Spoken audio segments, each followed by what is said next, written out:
Once again, this is a uh, Kings and Priests Biblical Agreements and Discourse, and I'm Ted King. I'm Haji Pip Needs to be Grave King New Shoes Peanut. There you go. And we're going to be readdressing what we were talking about last week. Um, for those who wanted to tune in, uh, last week in September, I can't remember the date, but a week ago from today, the day 5th of October. So that's the Discord, or that's our session today. So we'll get started, and I think we have a guest coming in, Mr. Yeah, pray us in. Go ahead, sir. Our Father which art in heaven, hallowed be thy name. Thy kingdom come, thy will be done on earth as it is in heaven. Give us this day our daily bread, and forgive us for our trespasses, as we forgive those who trespass against us. Lead us not into temptation, but deliver us from all evil. Praise Jesus. Amen. Yeah. So did you want to go to Mr. Chronicles 7:14, or did you want to go to yeah, we're going to go to Mr. Smith. How you doing today, sir? I'm doing fine. Yourself, gentlemen? We're doing fantastic. Yeah, we can go to let's go to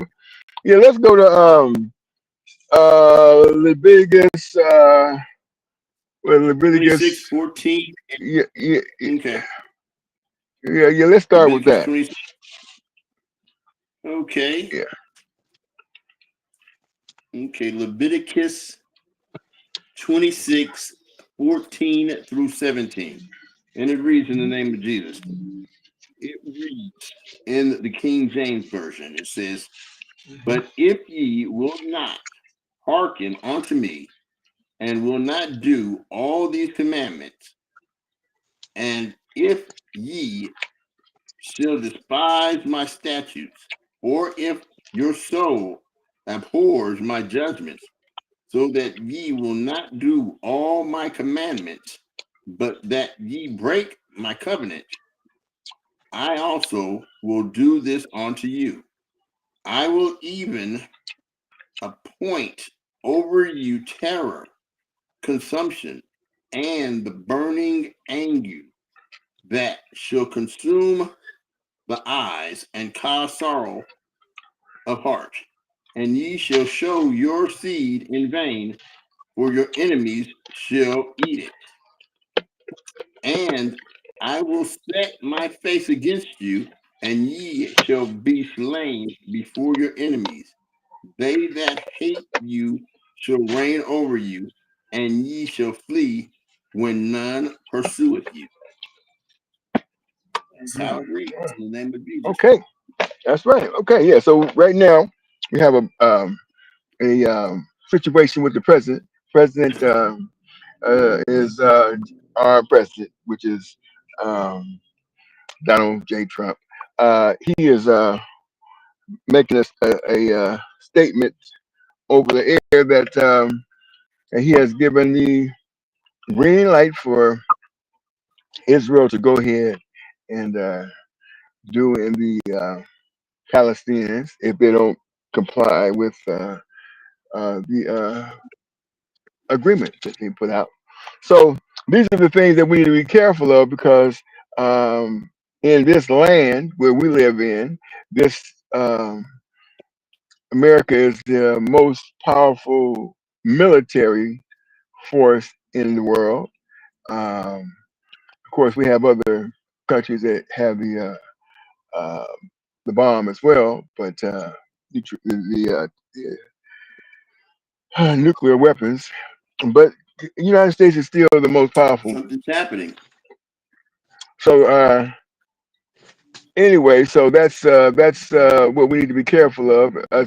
By him saying what he said, it has a direct impact on the land in which we live in, which is of course the United States of America. So that is what we need to be um,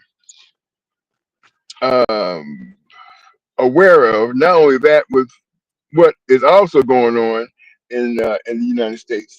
This is pretty much what we need to be concerned about. Yeah. So if anybody has any comments, go ahead. And, you know, point of view. No. Well, Okay. Go ahead. this is what I think. Well, just like you have to understand that the military, the world's militaries, as far as man's military is concerned, is not the most powerful thing that there is. Okay, there's things that can basically subdue the world's militaries, and it's in line with the power of God. But now, right now, there's so many ones focusing on man and not on God that they start to lose, shall we say, confidence in God and look at the multitude of man that's on the earth and how he has put forth these certain conditions. And I mean, we could look on TV and in the last week, we could see a little boat out in the ocean, you know what I'm saying, being blown to smithereens by the United States. And Trump saying, oh, well, there's a war against the cartels. And, you know what I'm saying, just blowing little bitty boats out of the water, which is not that difficult to do. But I think what he's trying to do is he's trying to put fear in other countries and have them to where they subject themselves to whatever the United States of America puts forward and whatever its force may be. Now, since he's been the president, I've seen quite a few bombings take place. He's only been the president for what, 10 months? Okay, and I've seen the bunker buster blow up some stuff over there where he said he was doing away with the nuclear arms. I've seen about 3 little bitty boats blown out of the water, you know what I'm saying, that he says is the drug cartels trying to bring drugs to the United States of America. And different other military strikes that they've done in different places. And to me, it's to where he's using our military to put fear in other people in other countries so that he could probably try to lure them to whatever he wants to happen. Just like you say, here it is, he's given the go ahead for some attacking to go on in another country. And it's like, in my opinion, he's sticking his nose into too many people's business. And he always says he's trying to put America first. That's where I'm at. Okay. You have anything, Mr. Smith? Yeah, when you mentioned about, I think Israel, Benjamin, the guy who's in charge. Yeah. Now you talking about yeah. His name is not him. Not what's his name? Not Yale. I'm gonna tell you what his name is in a second. Israel Prime Minister. Hold on just a second here. Let me get it up here. I was going to something else, but we'll go there and talk about the Prime Minister of Israel. Yeah, in 2001, he was on a TV show, and he said he could have the U.S. do whatever he wanted them to do. He can have them side with him, and since that he's running Israel, he's on trial. Oh, he's been charged with bribery, corruption, fraud, and that's pending in Israel. And then at the same token, he has bombed Iran. He has bombed Qatar, Yemen, Syria, and Lebanon. And the reason why he bombed them, because the U.S. is on his side. And he told the U.S. they want to get rid of the Gaza Strip and rebuild. He said that could be a real estate bonanza. Now, who in our country deals with real estate? Donald Trump. What politician deals with real estate? Well, Donald Trump. Well, that's under the table. That's the intent, to remove all those buildings and come in and have contractors reshape the Gaza Strip, and they're there for financial gains.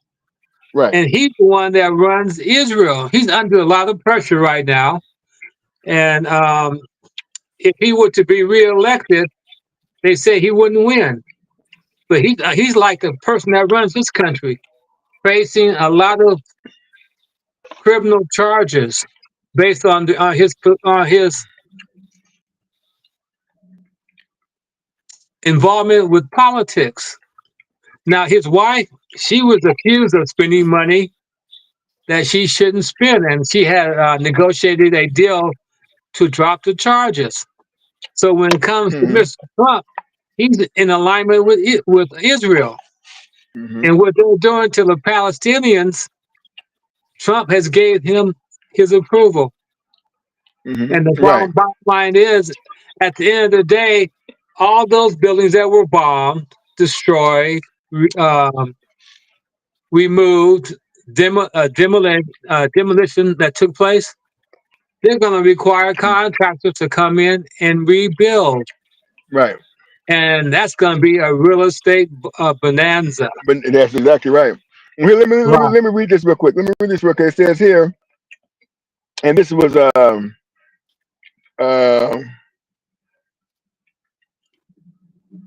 what the New York Times reported. It says for Netanyahu, Trump's nod to peace puts him in a tough spot. It says the Israeli leader thought he had a plan from the U.S. president that would have represented total victory over Hamas. Hamas. Suddenly, it looks as though he might not get everything he wants. And this was a article by David M. Hablinger, Hablinger, uh, reporting from Jerusalem. So this gentleman is reporting from Jerusalem, and this was yesterday, October the 4th, 2025. Although there has been some talk today, but this is let me read this real quick. This did not go the way Prime Minister Benjamin Netanyahu wanted. On Monday, the Israel leader won a peace plan from President Trump that promised him total victory in the form of a take it or leave it message to Hamas.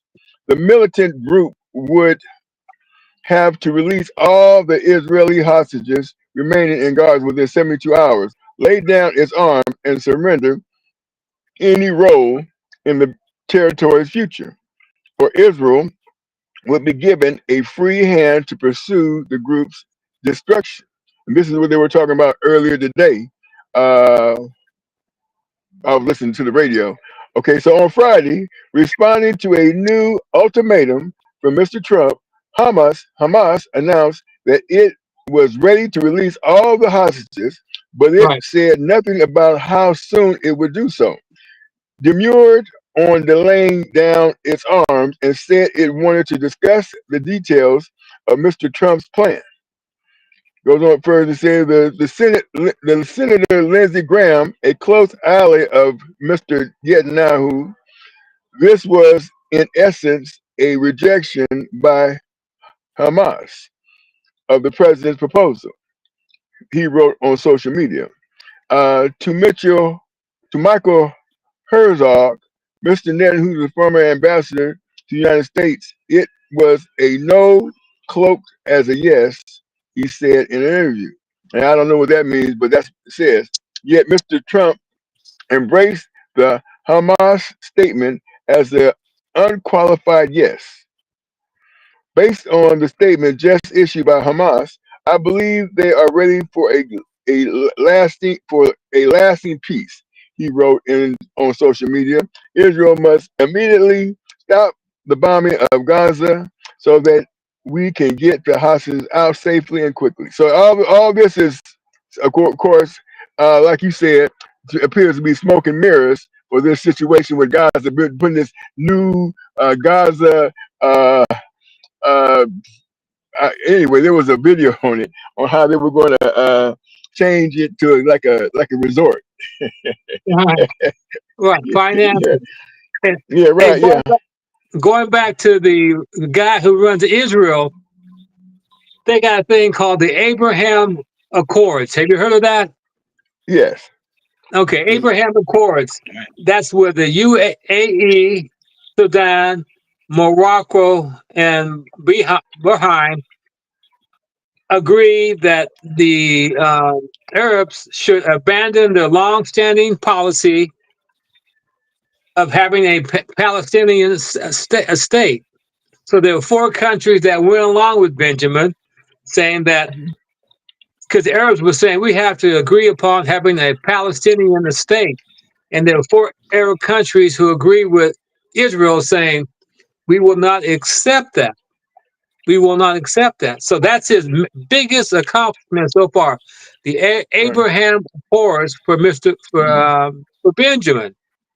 And the bottom Uh-huh. line is, before the attacks occurred, he let funding go through to the people that who kidnapped the hostages. He let the Uh-huh. money go to them. I wish it was carloads of cash being delivered to them so they can devise tunnels under the Gaza Strip, Uh-huh. and that There you they go. have enough funding to attack and hold the hostages. And Mm-hmm. Benjamin allowed them to get the funding to do that, and then Mm-hmm. he attacked. Then, Mm-hmm. then the hostages attacked. I mean, they attacked, got the hostages, and they couldn't have done it unless Benjamin let them receive the funding from, I think it was Iran, who gave them the funding. So Mm-hmm. Okay. before all this took place, he knew what was going to go down. He wanted Mm, it to right. go down. That was Okay. his intent, to have it Right. all go down. And his bottom line is they want to get rid of all the opposition that opposes him to having a Palestinian state. To me, it was like when they got rid of the Civil War and they said, okay, all men are free. In the Mm-hmm. South, they said, we have all these slaves. It was a 10-to-1 ratio. For every Mm-hmm. slave owner, there were 10 slaves. So if you gave them the right to vote, then all these people who were slaves now have political power. Right. That's why we had 3/5 rule. And same thing Mm-hmm. with the Gaza Strip. If you give everybody power to vote, Mm-hmm. the Jews are outnumbered because there's more Arabs than there are Jews. So you That's true. cannot allow them to have equality in terms of voting, because if you do Right. that, then there are less Jews in numbers versus their Mm-hmm. opposition. It's Mm, just that's like true. with the United States and slavery. In 1860, it was a 1 to 10 ratio, one slave owner to 10 slaves. So Right. therefore, they say, "Oh, we can't. We got to change this," which is why Right. have they attach the criminal process to the political process. If you commit a crime, you cannot have access to the political process. That's why they put up all kind of laws to quell the strength of the recent freed slaves who now have strong political power. Same Right. thing happens in the Gaza Strip. If Right. you go ahead and have a Palestinian state and let everybody vote, the Jews would be the minority, so they can't do Exactly. that. Right. Exactly. So you Yep. have to Right. have ongoing conflict and struggle Mm-hmm. to deny the Arabs equality in terms of a political process, because the Mm-hmm. Jews are outnumbered. Right. Exactly. Let Go me ahead, say sir. this. Let me say this. Okay, well, just like when you were talking about the Gaza Strip, okay. Now, if you think back earlier on in Donald Trump's term, he was talking about, I think it was the Persian Gulf, no, the what is that, Panama Canal. The Panama Canal, he was saying he was going to take back the Panama Canal and different things like that. And see, in my opinion, this is just what I think, okay. Uh he's what he's doing is a lot of things that will probably offset the current state of the world to try to make it a one world order. Okay. And I remember when he was politicking before he became president, he says, well, if he was elected, a lot of the older people that's like in their 60s and different things like that, they won't have to worry about ever voting again. And I still don't know what Well, he meant by that, because it has I think they had to do with. I know what you're talking about, but mm-hmm, it in that instance it had more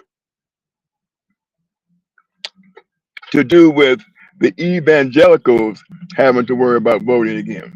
But I mean, that I mean, I'm not saying that it didn't have anything to do with people over 60, because Donald Trump is well over 60. But what I'm saying is primarily that particular statement had to do with the evangelicals having to worry about voting. I don't understand. Well, I don't understand that. well, That's something. the evangelicals were having a problem with some of the things that were being said by Trump, and Mm-hmm. he assured them, well, if you go ahead and vote this time, you won't have to vote anymore. Like, for example, voting for something that's contrary to the Bible.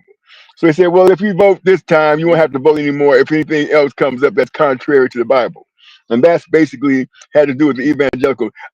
Not to say that what you're saying, I mean, again, like I don't know anything about, you know, all the aspect that you're talking about, but the aspect that I'm familiar with had to do with the evangelicals not having some trepidation of as to how Donald Trump was going to proceed with this project 2025, and they had some issues with that.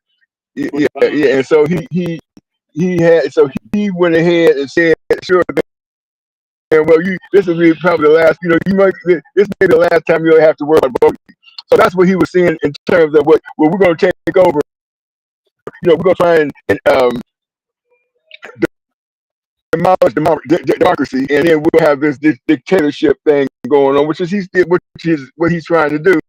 Today, now he's not even trying to hide anything, and this is part of this whole agenda. Was now okay. We're going to go ahead and we're going to try and appease Israel, and because we side with Israel as opposed to okay. So they have the terror. Okay, first 5 books of the Bible, and Terror. yeah, right. Okay. Yeah, right. Yeah. Did I say that incorrect? Did I say it right? Anyway, I thought you were talking about. I thought you were talking about the tariffs that he no, put on all no. these countries. You're talking about Yeah, the terror. right. Exactly. Yeah, it's first 5 books in the Bible, and of course, the Muslims, Islam has to do with the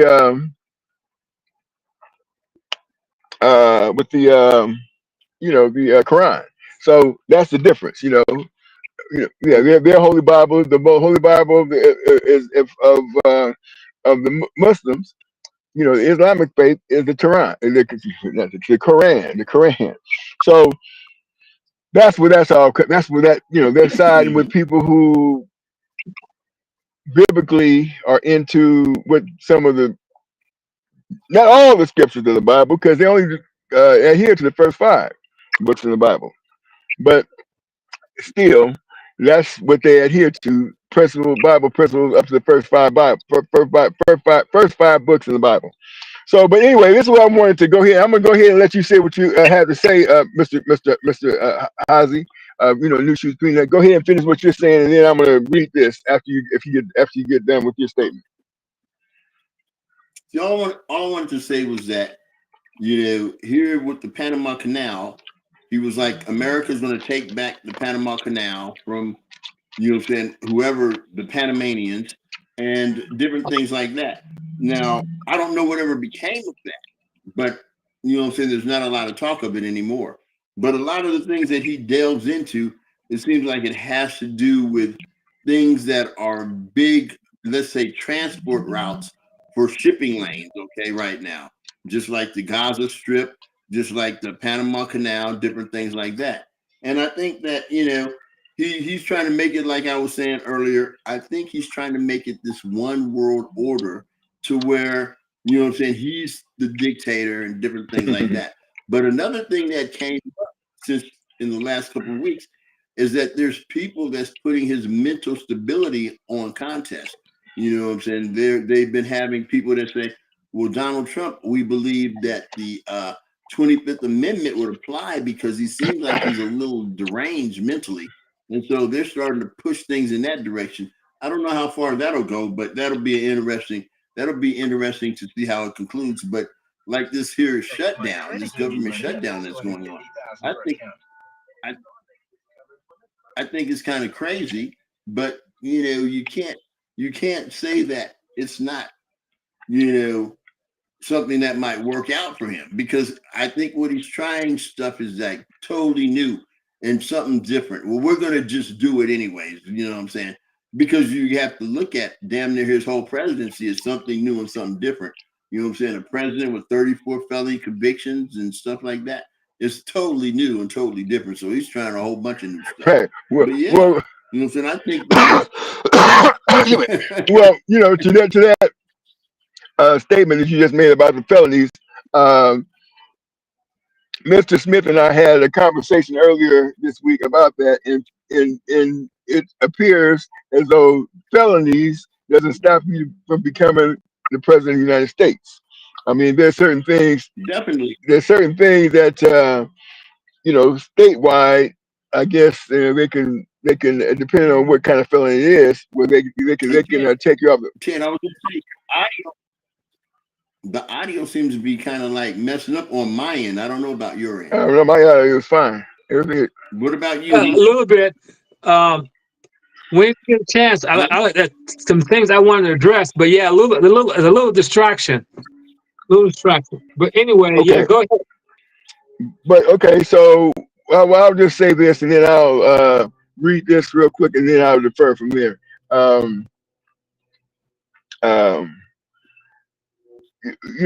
okay, so just for clarity, this situation with felonies does not necessarily stop you from becoming the president of the United States.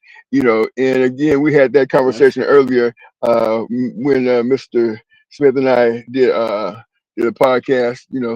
Earlier in the week. But I want to read this, and I'm going to defer right here. Okay. So in a national televised address Saturday night, Mr. Netanyahu did not reject the Hamas bid for negotiations. Rather, he made clear his desire to limit those talks to just a few days.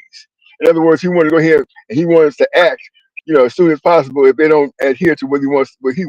And his intent to retain the options to revert to military action in the event that Hamas balks at laying down its arms. Still, President Trump's call for the Israeli army to stand down immediately with negotiations to follow between Israel and Hamas could not have been welcomed by the Prime Minister. Mr. Ezion said these negotiations will be conducted under the conditions of a ceasefire, which is contrary to Netanyahu's design. He said Netanyahu wanted this all to take place under Israel military pressure. In other words, he needs the United States to help him put the military, action against Hamas to be able to, destroy them and to take over. So that's the problem. What's going on? We know that our cuckoo president, if he does that, then that's when we may, because he can't weaponize against another people just because of the fact that they adhere to 5 books in the Bible, right? They don't call themselves Christians, but they adhere to themselves, and then of course saying, "Okay, we side with Israel." Well, we should be siding with right, not anything having to do with any country. We should, side with how God wants things to go. So, from that, I'll let you all go ahead and chime in. Okay, regarding on one issue, when you mentioned our prior conversation about qualifications to be the president, Hmm. I said that what Mr. Trump had done was open the door for people who have felonies to run for office.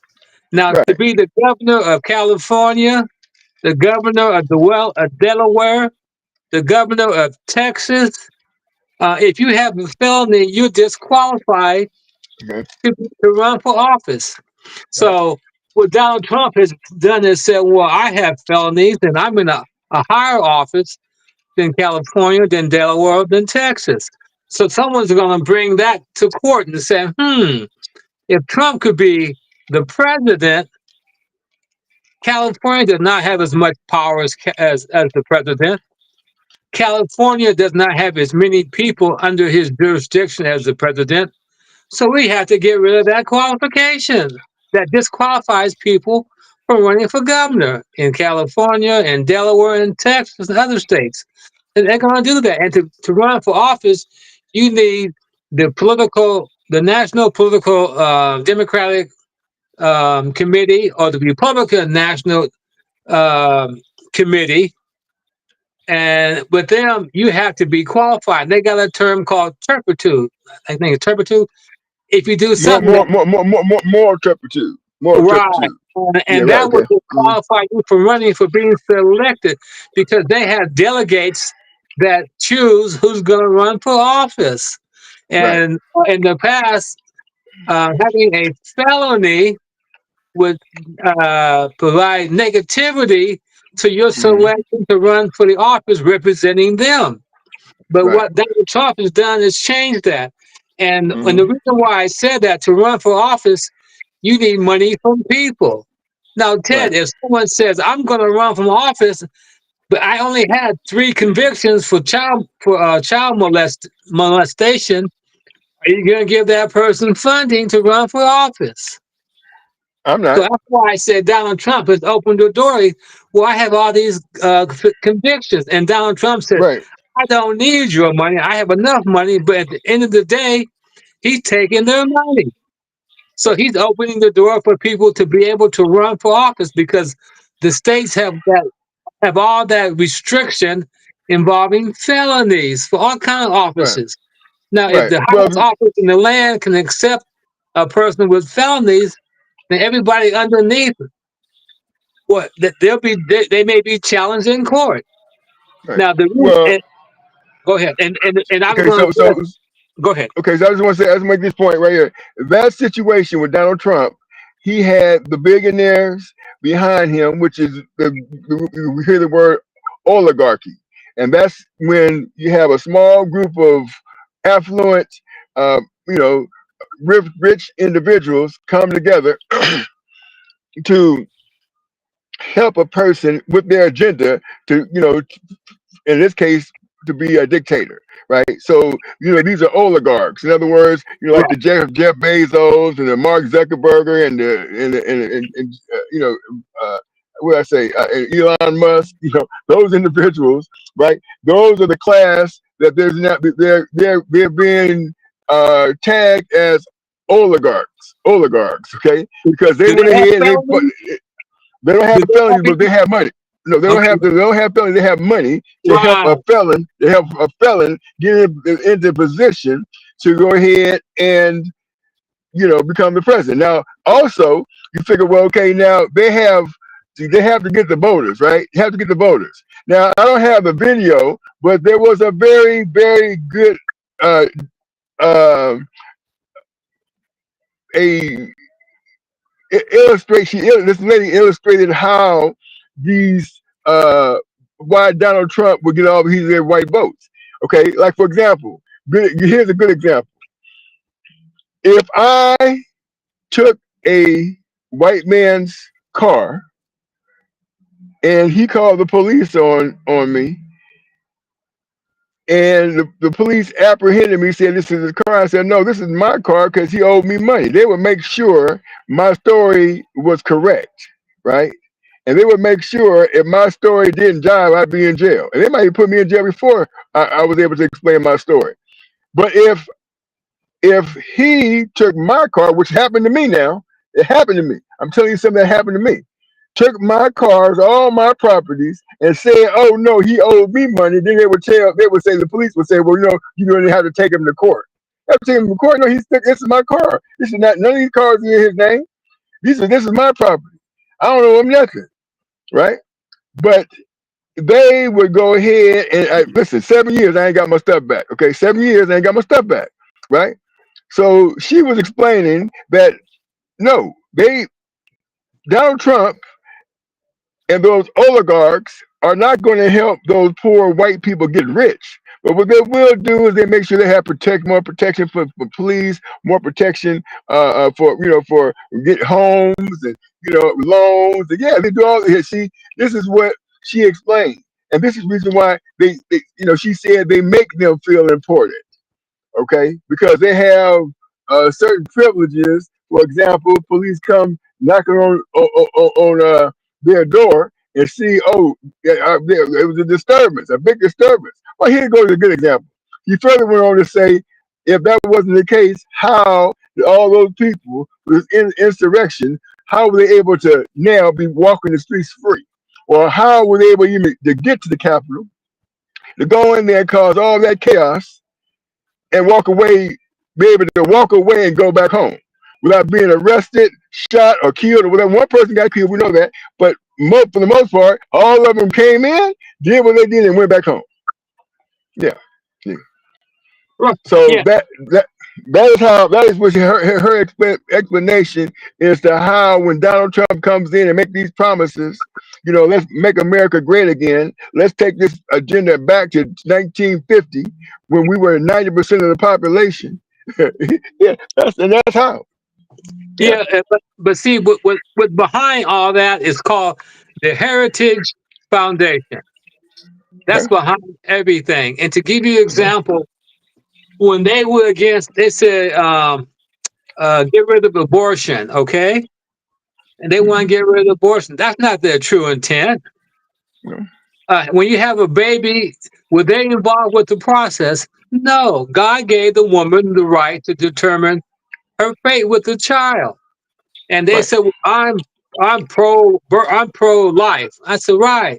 I said, if you say that they can't abort the baby, the next thing you're going to say is she can't get pregnant to have a baby. That's the real step. So once you open the door and let the head of the camel in, the rest is sure to follow. Everything Donald Trump does is by the Heritage Foundation. They're the ones that are backing him, telling him what to do to be a very, very conservative. Yeah. That's their position. I think they were 1980, and they said we have to go back. And what they really, I think what fear comes about is females. Black people are only 13% of the population. That's a That's true. very, very small. Females are 51% of the population. So if you tell a female, I'm going to take the right that God gave you, I'm going to determine your fate in terms of whether you can abort a child or not, I'm going to take that from you. I'm going to remove that power from you. And if you Hmm. use DEI, 51% are females. So That's all the true. people, That's if you true. look at all of the Fortune 500 companies, 555 only have females, which are 11%. If you use DEI, that means you're supposed to have 250%. When the guy went to the military and said, all we want is strong, healthy men, and females can't come through, get out of here.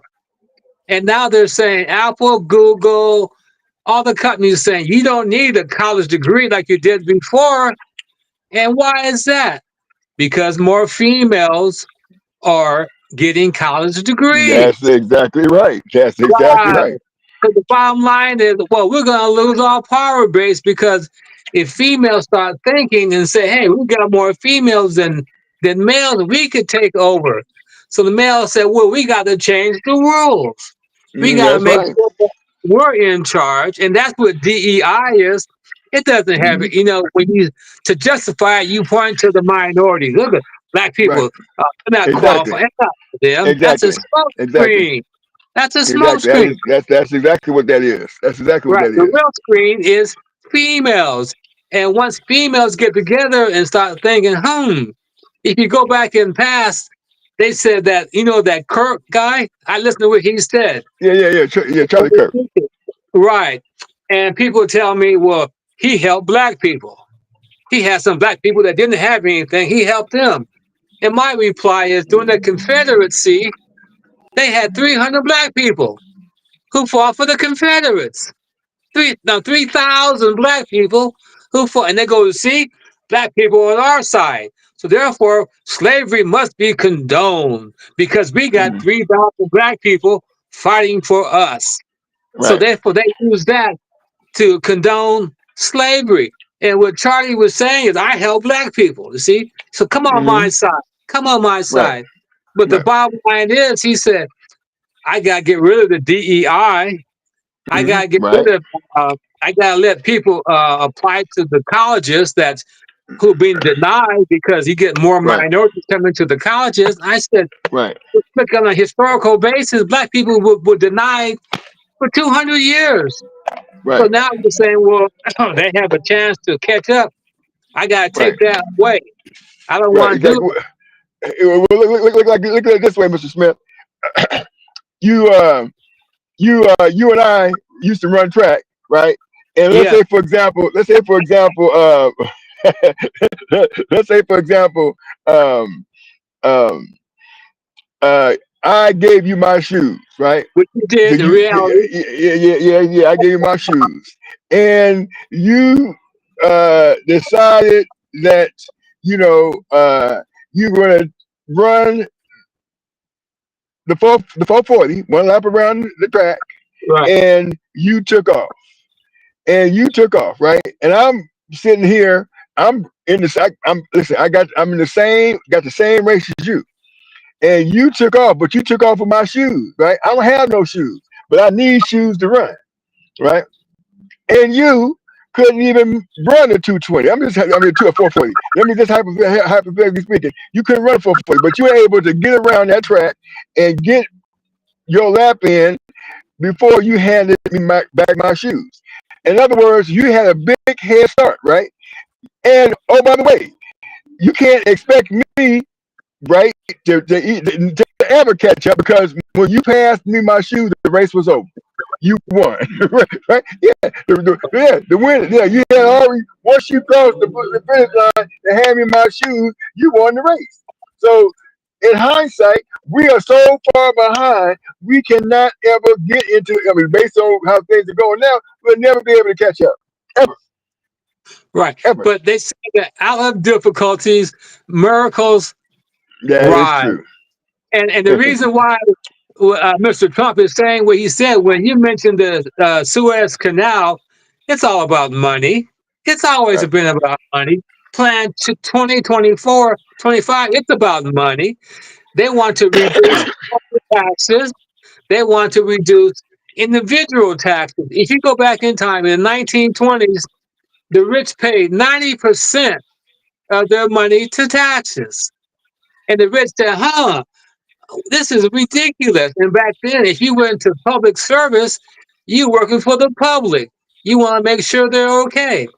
2025, 3% of this country pays over 50 some percent of the taxes. The wealthy pay the taxes. Half the country, they don't pay any taxes. right, So when Ronald Reagan was in, it went, I think, from 43 to 39.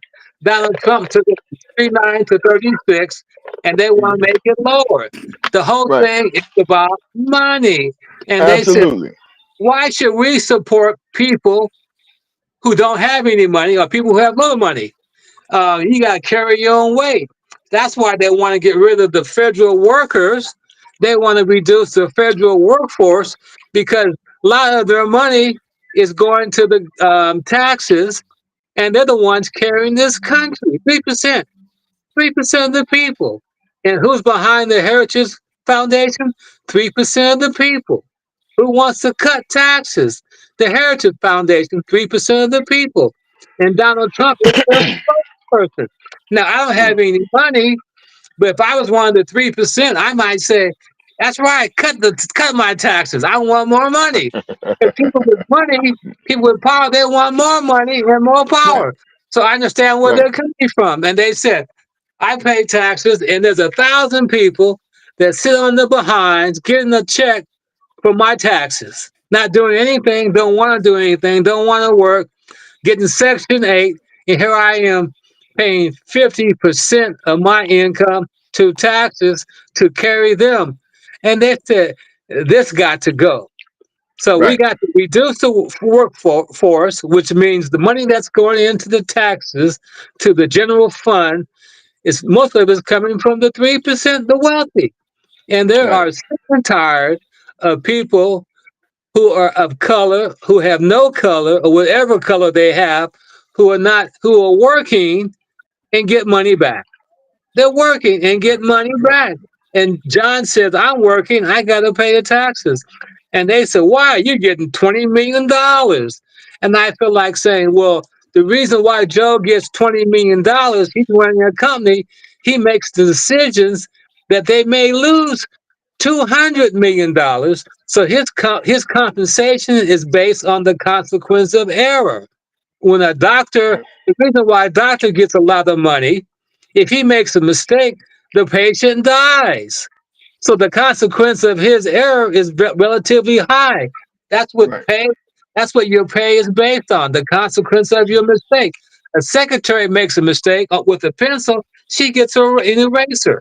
If a law enforcement makes a mistake, he could lose his life, and the person he's pursuing could lose their life. A firefighter makes a mistake, he could lose his life.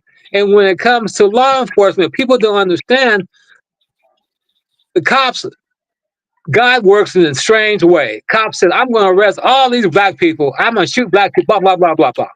When that same cop who has discontentment, who has bad thoughts, when he goes to a crime scene and sees a head off of a body, sees an arm off of a body, sees a leg or disarmed, he's going to have that memory for the rest of his life. Exactly. As law enforcement, they're going to see things that they can't tell us, they can't describe to us when they go to a crime scene, see the results of a bullet wound, see how someone is bleeding, see how someone is screaming, see the negative side of humanity. They're going to keep those memories. So if they say, well, I'm going to believe the other guy's story, I'm not going to believe Ted's story. I don't believe Ted. I believe the guy that took his car. I believe his story. When that guy walks away from that scene, Mr. Ted, and the guy Hmm. goes home and gets a call, next day gets a call, he's going to come up to a scene and see a baby, a small child, a man, a woman. He's going to see things that human beings should not see. Right. That's how God works in terms of his judgment. He may have bad intent towards you, but when he leaves the scene, God said you can do two things. You can have kindness or you can have karma. That's the Right. bottom line. So all those Right. officers that did all the bad things to people that they shouldn't have done, at the end of the day, I won't see God's judgment. I won't see how God brought it back. But you can be assured that that man has a memory, and he's going to come across a scene that he's going to see that's going to be in his mind the rest of his life, and he won't be able to get rid of that memory. He won't give. He said, Right. "Oh my God, that how old was the child? She was 6 years. I got a daughter like her. I got a granddaughter like her. I got a cousin like her. I got someone that resembles that person at the crime scene. He's gonna put that memory in their brain, Right. and they're gonna preserve that memory because what they did to someone else, like with like you, Ted, you will maintain that memory that was done to you when someone took your car. They didn't believe your story." So you keep that memory. It was injustice that was done to you. That karma is going to go back to that person who put that injustice in you. You won't see how it plays out, but you can be assured God says a tooth for a tooth, eye for an eye, and He's going to determine which eye with tooth. Okay, we won't see it. We won't know anything about it. That belongs in the head. So when people do bad things to me, I said I can get upset, but I said, God, I trust your judgment. I trust you. And the Bible said to get forgiveness, you have to give forgiveness. Now, people have been doing bad things to me all my life. I can get upset, mad. As I got older, I said, the Bible says, forgive them.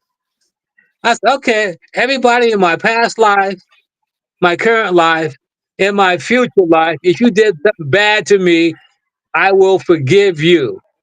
So to get forgiveness, you have to give forgiveness. Now, there's two things: kindness or karma.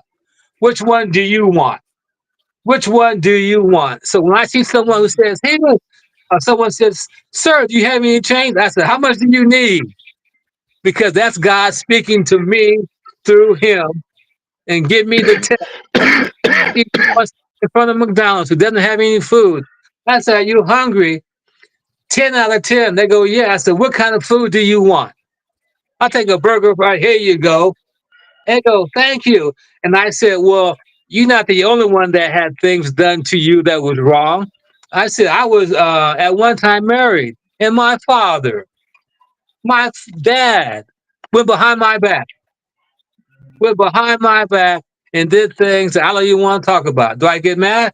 Yeah, I got mad, but I said, God, I forgive him. I, my wife knew who she was. My dad knew who he was, and they both knew me. And when my back was turned, I forgive them. That's all I can do. And to give and to give forgiveness because I told lies. I told lies. To give you an example, I had a job where I got my hours training people to ride the bus. Okay. So I would go to their house and I would do an interview. If the parents wanted to show up, they would show up. And one girl I went to, I said to her mom, she has to catch the bus and leave at 6:35. Her mom said, she can't do that. She can't ride the bus. And I stood there, I looked at the girl. She looked at me. I said, I agree.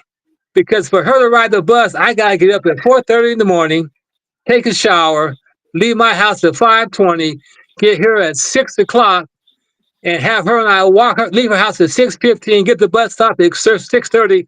Thank you. I'm glad you said she can't ride the bus. And guess what? Her mom said, I guess she can ride the bus. So I told her mom a lie. I only lived 15 minutes away from her. So I lied. Okay. Was it a good lie? Maybe, but I lied because I need to get my hours in to I had a job where you determine you get your own hours in. There wasn't a set schedule. And I had clients I would say, you want to ride the bus? They go, no, I don't want to ride the bus. They were in the facility for they had various disabilities. So I would go to the store next door, buy 4 cigarettes, 25 cents each. I said, let's go to the bus stop. I'll give you a cigarette. Like, okay, you get to the bus stop. I give them a cigarette. They smoke. Here come the bus.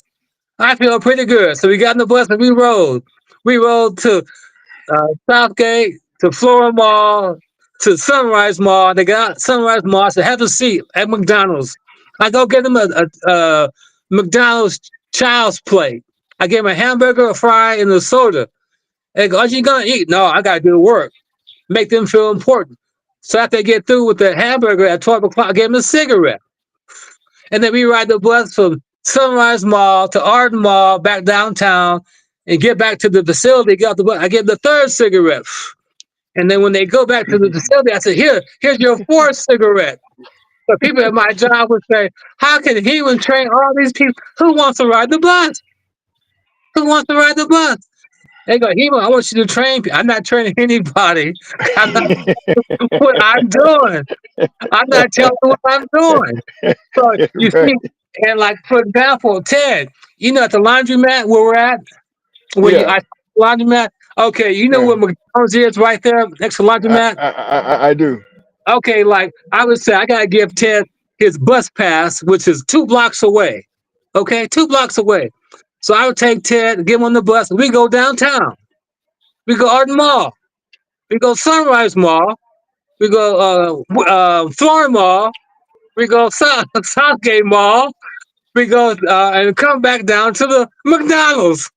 And that takes my 8 hours away. You see? So instead of me walking straight to the bus, I go in the other direction. And it takes Okay. 8 hours. I didn't tell them that, but they said, how Right. does he always get his hours in? You see? So that's the Yeah, I best do. job I ever had. And I had to have them Okay. fire me. They put me in the Hall of Fame. I had to have them fire me. But anyway, I told lies. So I said, God, it could be a good lie. But I told that lady's mom that I gotta get up at 4:30 in the morning. I didn't. I only lived 20 minutes away. But I told her that So she said, wow, he's going to benefit from this. So I better let my daughter ride the bus. So I got my hours in. She got to her job because of a lie. And I told a lot of lies, a lot. Mhm. And people Right. said, you're lousy, you're a thief, you're a liar, you're a cheat, you're no good, you're horrible. And my response is, don't forget lazy. Don't forget lazy. And I walk away. That's how I deal with negativity. And I said, God, I, I've done the bad things that I'm not proud of. And God, if you can forgive me for what I've done, thank you. And God says, well, for me to forgive you, you have to forget what was done to you. And I said, everybody that had done anything bad to me in my whole life, I forgive you. there you I go. forgive you. And that's all I can say. Mhm. But in terms Okay. of Donald Trump is worried about one thing, and that's money. He said he's going to That's take right. Greenland. He said he's going to take the United Nations.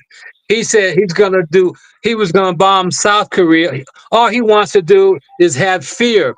When you have fear, they had a Greyhound bus going down the street, down the highway. Robbers walked in. Guy put a shot off shotgun to a man's head. He said, I don't have any money. The guy pulled the trigger. The man pulled out $500 and said, here. So fear is how you get money. And Right. the reason why, Ted, they don't believe your story because the criminal justice system needs people to commit crimes. The lawyer gets paid, the sheriff gets paid, the bailiff gets paid, the judge gets paid, probation gets paid, incarceration gets paid, everybody gets paid based on someone's inability to act correct. Right. Well, 8760, the number of hours in a year. So if you right. step on my shoes, I'm going to attack you and sacrifice 8,760 hours of my time so the sheriff can get paid, the bailiff can get paid, the can get paid, the judge can get paid, the lawyer can get paid, everybody gets paid Mhm. based on my inability to follow the rules. Right. And that's Well, why the criminal justice and Donald Trump, one last word, he's been to the court over 4,000 times before he became president. Over right. 4,000 times.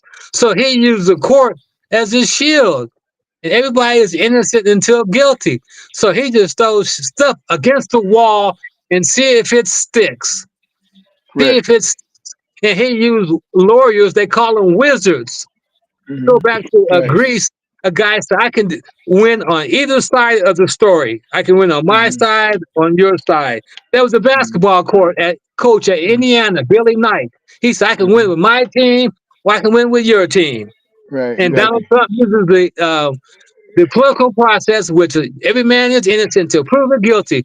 He uses the court system, and Hmm. sometimes he wins, sometimes he loses. It's Hmm. like playing dice. Right. You throw the Well, craps. Either you get your number or you crap out. And right. Donald Trump did that for over 4,000 times There you before go. he became president. So he Right. uses the Exactly. same technique Yeah. as Absolutely. Oh, I didn't Yeah. know Yeah. that. Yeah. So okay. okay.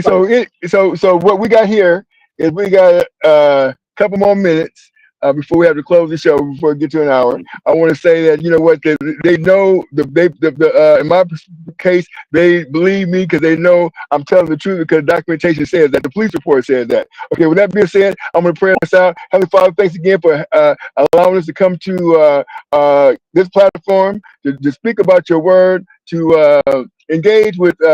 Beneficial conversation about how the world is going today. Please keep us safe from this tyrannical ideation that's going on these days in this country and around the world. And this we pray humbly in the name of all in